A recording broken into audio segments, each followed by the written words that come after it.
Hello students, कैसे हैं आप सब। आशा करती हूँ आप बहुत अच्छे होंगे और आपकी पढ़ाई भी बहुत अच्छे से चल रही होगी। मैं मीता सिंह, रुचि क्लासेस 71 में आपका फिर से बहुत बहुत स्वागत है। देखिए, आपको पता है आपके क्लास 12th में हिंदी का जो सिलेबस है उसमें कहानी है एक बहादुर। हालांकि मैंने आपको उससे पहले पंचलाइट की कहानी बताई है और आपका रिस्पॉन्स बहुत ही अच्छा आया है, तो आज मैंने सोचा आपको बहादुर की कहानी भी बताते हैं। तो देखिए, इसमें कुछ पात्र हैं, उसके बारे में आपको ध्यान रखना है और स्टोरी मैं आपको बताऊंगी और वो आपको अपने शब्दों में अच्छे से लिख देनी है। तो चलिए पहले जान लेते हैं इसके हमारे पात्र कौन से हैं। आइएगा देखिएगा।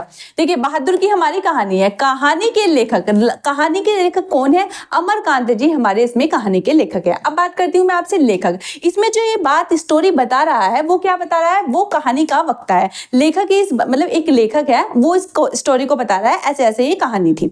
अब बात करते हैं निर्मला। निर्मला कौन है? लेखक की पत्नी है। जो इसमें कहानी बता रहे हैं उनकी जो वाइफ है वो निर्मला है। बात कर लेते हैं किशोर कौन है? निर्मला का बड़ा बेटा, यानी कि लेखक का जो बेटा है वो किशोर है। अब बात करेंगे हम क्या है? साले साहब। क्या होता है ये? इसमें जो कहानी है बहादुर की, इसका पूरा नाम दिल बहादुर है।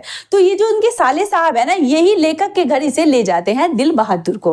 अब बात करेंगे किसकी? दिल बहादुर की। क्या है? एक नेपाली लड़का है तथा लेखक के घर क्या करता है? ये नौकर है यहाँ पर। अब चलिए कहानी स्टार्ट करते हैं। तो देखिए, ये है ना एक दिल बहादुर की कहानी है और है ना ये बिहार और नेपाल के बॉर्डर पर कोई गांव पड़ता है, उसमें है ना ये रहता है दिल बहादुर। इसकी माँ है और इसके पिता नहीं है, उनकी मृत्यु हो चुकी है। युद्ध में लड़ते हुए इनकी मृत्यु हो चुकी है। तो इसलिए अब उसकी जो माता है वो ही सारा कार्यभार संभालती हैं। उनको घर का भी करना है और उसे दिल बहादुर को भी देखना है। तो इस वजह से थोड़ी सी इरिटेट हो जाती हैं और वो थोड़ा सा दिल बहादुर को जरा डांटती वाटती रहती हैं। तो दिल बहादुर थोड़ा परेशान रहता है। 12-13 साल का बच्चा है। वो क्या चाहती है कि थोड़ा सा काम ये भी करे, लेकिन बच्चा है, आपको पता है बच्चा काम कैसे करेगा? उसका मन हुआ तो करेगा, नहीं तो नहीं। तो इस वजह से वो थोड़ा सा परेशान रहती है। तो जैसे मान लीजिए वो घर का काम कर रही होती है, वो कहती है, उनकी एक भैंस है जिसे उसने पाल रखा है, वो दिल बहादुर से कहती है कि तुम ना इस भैंस को चरा कर ले आओ। तो दिल बहादुर जाता है, बट उसकी क्या होता है, कंट्रोल में नहीं आती। वो आपको पता 12-13 साल का बच्चा क्या ही कंट्रोल कर लेगा उसे।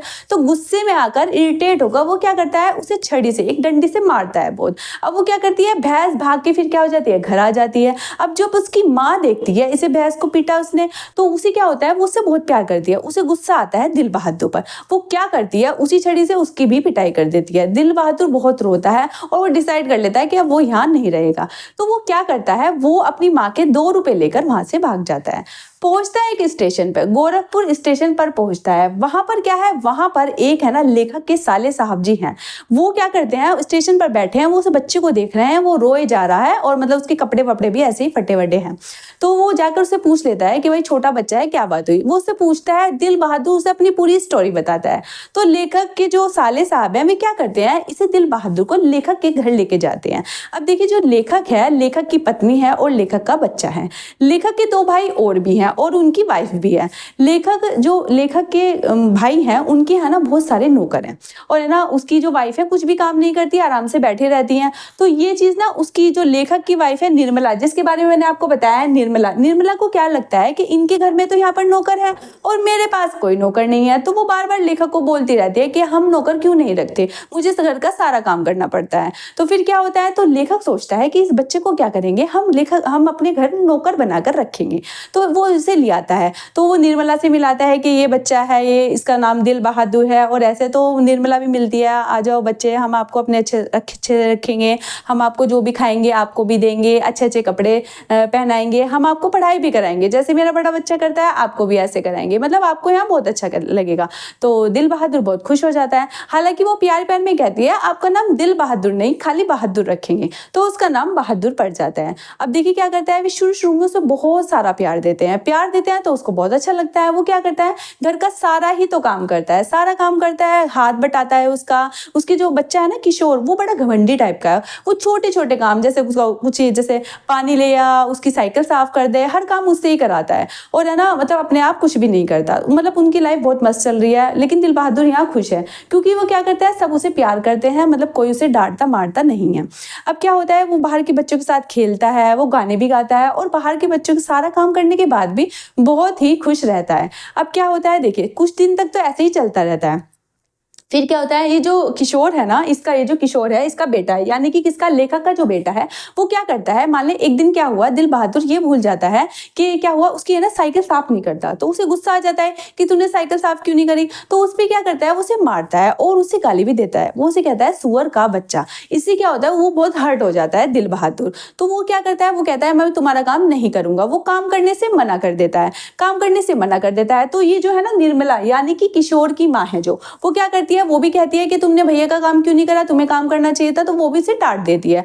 तो दिल बहादुर उस टाइम वहां से चला जाता है, लेकिन थोड़ा सैड हो जाता है। अब धीरे धीरे क्या होता है, मोहल्ले की जो लेडीज होती हैं वे क्या कहती हैं कि है ना, तुम ना दिल बहादुर के लिए रोटियां क्यों बनाती हो। जो निर्मला है वो पतली पतली रोटी बनाती है और दिल बहादुर को सिर्फ रोटी बनाना नहीं आता, सारा काम कर लेता है, वो रोटी नहीं बना पाता। तो रोटी वो उसके लिए बनाती है। वो कहती है कि है ना, नौकर को इतना सर पे नहीं चढ़ाना चाहिए कि तू उसके लिए रोटी बना रही है। अब निर्मला भी उनकी बातों में आ जाती है। वो क्या करती है, वो है ना उस दिल बहादुर की क्या होती है, रोटी नहीं बनती, यानी कि बहादुर की रोटी अब नहीं बनाती। अब बहादुर को बहुत बुरा लगता है, उसे भूख लगती है। वो कहता है कि मुझे रोटी दो, वो नहीं, वो कहते हैं अपने आप बना के खा ले। तो वो ऐसा बोलती है, तो वो क्या करता है, भूखा ही सो जाता है।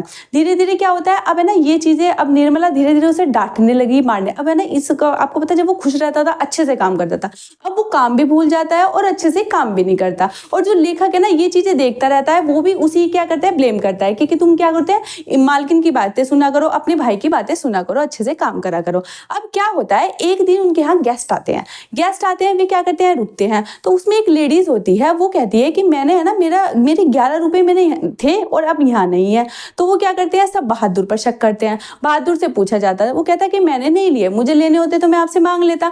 बट उसकी बात पर कोई यकीन नहीं करता है। तो इसमें क्या करते हैं, वे सारे के सारे उसे डांटते हैं और मारते हैं। तो वो क्या होता है, वो है ना चुपचाप रहता है पहले। तो फिर धीरे धीरे उसे लगता है कि अब उसका है ना धीरे धीरे ये होता है कि पहले जो अच्छा था ना, मतलब सब उसके साथ अच्छा व्यवहार करते थे, धीरे धीरे उसे मारने पीटने लगते हैं। लेखक भी, पहले तो लेखक कुछ नहीं कहता था, बट अब लेखक भी उसे डांटता है हर बात पर। तो क्या हुआ, इसका मतलब वो धीरे धीरे सैड होता गया। एक दिन क्या हुआ, जो सिलबट्टा होता है आपको पता है, वो उसे लेके जा रहा था, वो उसके हाथ से छूट जाता है तो वो टूट जाता है। अब उसे लगता है ये तो मुझे सब मारेंगे डांटेंगे। तो वो क्या करता है, चुपचाप ही वहां से क्या होता है, भाग जाता है, मतलब उनके घर से चला जाता है। सुबह को जब ये सब देखते हैं, लेखक और निर्मला देखती है कि वो कहाँ गया बहादुर, तो पता चलता है वो तो है ही नहीं। फिर वे घर का सारा सामान देखते हैं, कोई चोरी तो नहीं हुआ। तो वो है ना, उनका सामान तो क्या ही लेके जाएगा, वो अपना भी नहीं लेके जाता, उसके खिलौने हर चीज लेखक बड़े उससे देखता है, उसकी सारी चीजें, और फिर बहुत अफसोस करता है। वो कहता है मैंने भी उसकी बात नहीं सुनी, मतलब मैंने भी उसे बचाया नहीं इन सब से। और उसका लड़का किशोर क्या कहता है, अब उसे काम खुद करना पड़ रहा है, कह रहा है अगर वो होता ना मैं उससे माफी मांग लेता। तो इस तरह से निर्मला भी सब बहुत पछताते हैं कि है ना, वो कुछ हम इतना हमारे घर का काम भी करा और उसने क्या हुआ, कुछ भी हमारे से लिया भी नहीं और चला गया। तो देखिए इससे हम क्या उद्देश्य मिलता है, हमें ना इस बात का ध्यान रखना चाहिए कि कोई भी आदमी हो, हमें है ना सबका, चाहे वो नौकरी हो, वो भी एक इंसान है, उसकी बात सुननी चाहिए, बिना फालतू के कोई हम शक नहीं करना चाहिए। तो इस बात को दर्शाती है कि बच्चे से इस तरह का पहले तो इतना काम नहीं कराना चाहिए, और अगर आप करा भी रहो तो वो भी इंसान है, तो इंसानियत तो सब में होनी चाहिए। तो ये कहानी में इसमें बताया गया है। तो बस ये छोटी सी कहानी है और आप इन्हें अपने शब्दों में लिख दीजिएगा। तो प्लीज बताइएगा आपको कैसी लगी कहानी। Thank you.